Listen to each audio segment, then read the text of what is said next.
Welcome to episode 94 of Pink's Picks Book Racks, commentary from a retired high school English teacher. That would be me. Today I'm continuing my discussion of new releases with Anna Quindlen's latest novel, After Annie, which was published at the end of February.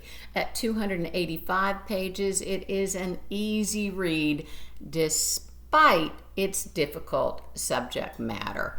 Actress Jennifer Garner beautifully personified the topic following the recent loss of her father, writing, "While there's no tragedy in the death of an 85-year-old man who lived a healthy, wonderful life, I know grief is unavoidable, waiting around unexpected corners."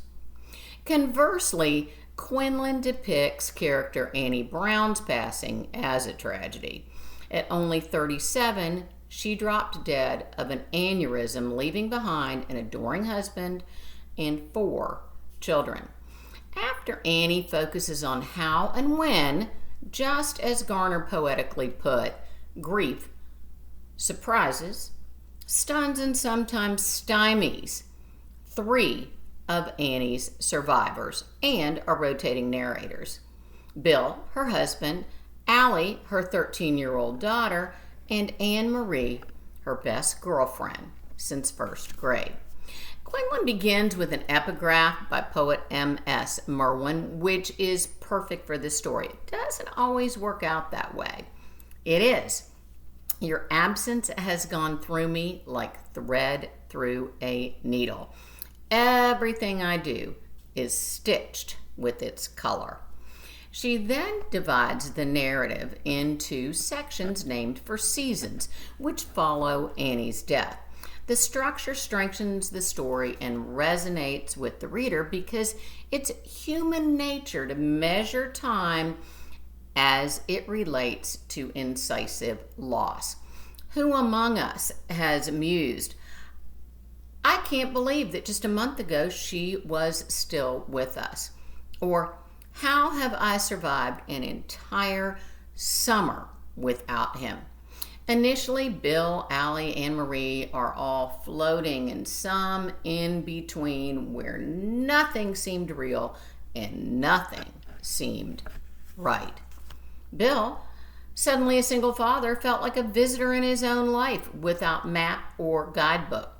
Allie is forced to mature far too quickly, packing lunches, walking her 2 youngest brothers to school, cooking dinner, while her father adapts to one income from his plumbing business.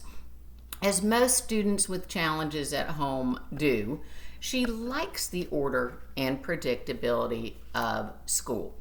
Annemarie has lost her ballast, thus flounders in fear of falling off the wagon. Annie's tough love had helped to keep Annemarie clean. So what do I love about this book? I don't love that my glasses are fogging up. Let's see if I can fix that. Well, Quindlen had me from her first very simple sentence. Annie Brown died right before dinner. Talk about a hook. Though grief and loss are pervasive, Quindlen also deftly weaves in themes of marriage, friendship, parenting, adolescence, opioid addiction, and abuse. I love Quindlen's fictional town of Greengrass, located between Philadelphia and Lancaster County. Annemarie created a supply line from the Amish and Mennonite communities to craft shows and boutiques all over the country. Descriptions of handmade clothing tie nicely to the epigraph, as does the artisan's peaceful existence, which contrasts with the upheaval in the lives of Annie's loved ones. I love Quindlen's use of olfactory imagery to further characterization. Annemarie bet that if she found the car she drove in high school, instead of pot, it would smell like the 2 of them. Back then, Annie wore a perfume called Happy.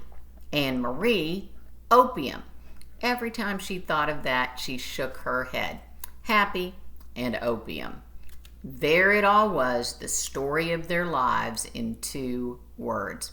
I love Quindlen's use of absent or invisible character to drive the plot. Everything we learn about the titular Annie is from the memories of the narrators, as well as their interactions with other characters who knew Annie. The end of this edition includes an interview with Quindlen. She says that the only thing that truly interests her as a novelist is a true picture of the real lives of ordinary people. She likes including themes about identity. In Annie, her characters grapple with who they are now when the person with whom they're inextricably linked is gone.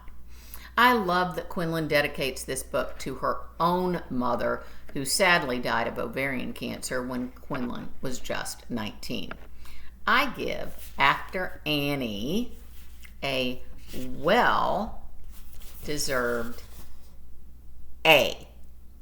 I also highly recommend it for book club discussion. There is so very much to talk about. Fun fact before I go, Jennifer Garner and I attended the same high school. I grew up in the same hometown, not at the same time. Obvi, she is significantly younger. I just think that's interesting.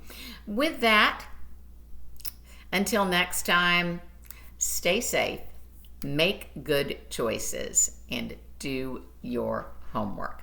Bye-bye.